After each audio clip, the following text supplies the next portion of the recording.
What exactly is being reviewed, and when will that review be completed?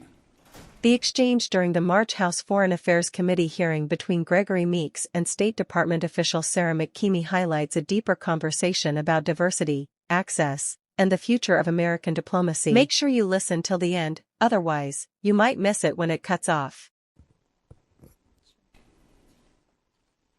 I've long supported the Rangel, Pickering, and Payne Fellowships, which for years have helped recruit and retain talented Americans, particularly from historically underrepresented communities, into the State Department's workforce. These programs have enjoyed strong bipartisan support, including in the FY26 National Defense Authorization Act. And I have my December 2005 letter that I'd like to enter into the record. Without objection.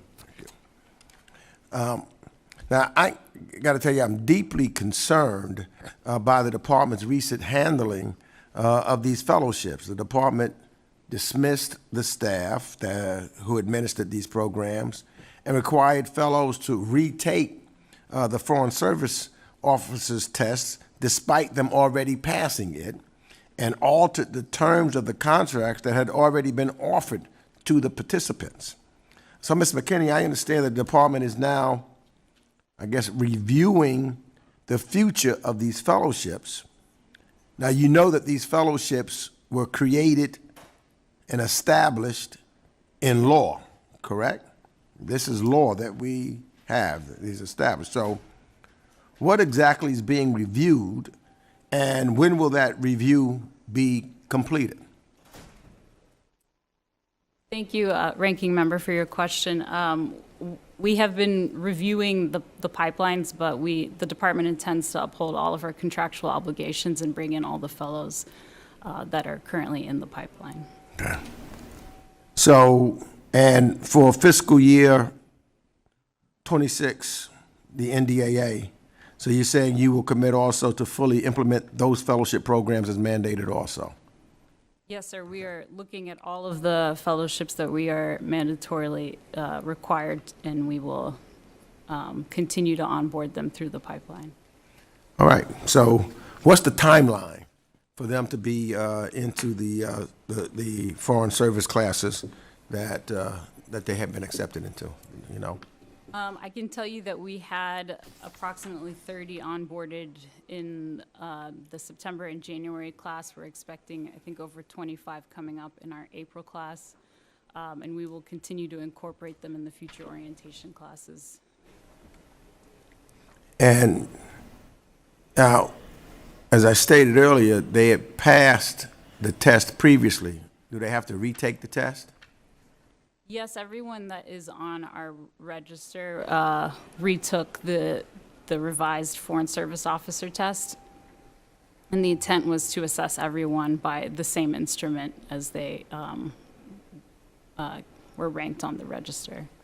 And was there a need? I mean, they had passed the test that I guess our Foreign Service officers had passed for decades.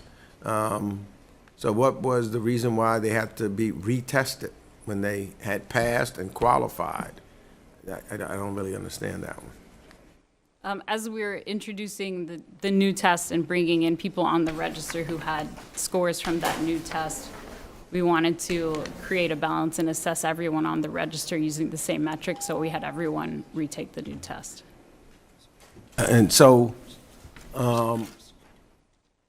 though you passed the state test, and I really want to get to another question, but I'm stuck because I really don't understand. Because generally, the contract, you pass the test, you assign to a certain class, and it just seems to me that you should be then put into that class, but then the individuals have to be retested. Is this now open to a broader, I don't know, a broader number of people, a broader population, a broader, as far as this test is concerned now? No, sir. The way we order people on the register to be pulled into orientation classes based off of their score from their test. So allowing them to retake the test gave them the chance to move either up So let me just ask this then. This committee has repeatedly requested for information on how last year's reduction in force was conducted and the department's assessment of the expertise lost at taxpayer expense. We haven't received that information, and so let me just ask real quickly. Has the department conducted a damage assessment of the skills and expertise lost as a result of the reduction in force? And if so, can we get that information from, to the committee? The department continues to operate and more agile, and we will continue to execute on the Secretary and the President's mission.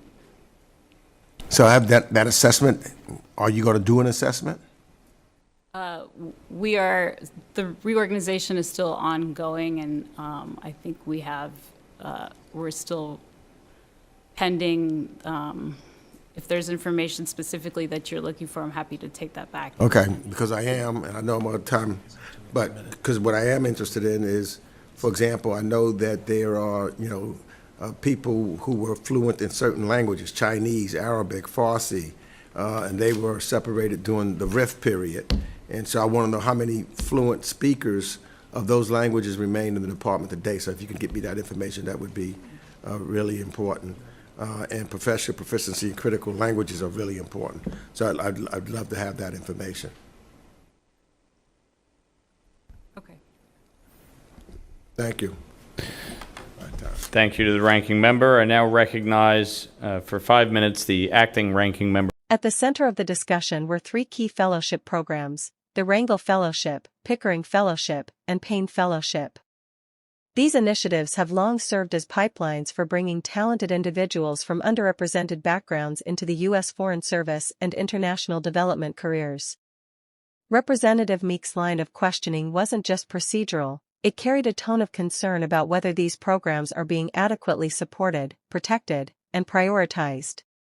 At a time when global diplomacy requires cultural competence and diverse perspectives, these fellowships are more than scholarships, they are strategic investments in how America shows up on the world stage. Sarah McKemey's responses, while measured and bureaucratic in tone, reflect the balancing act within federal agencies. On one hand, there is recognition of the importance of these programs.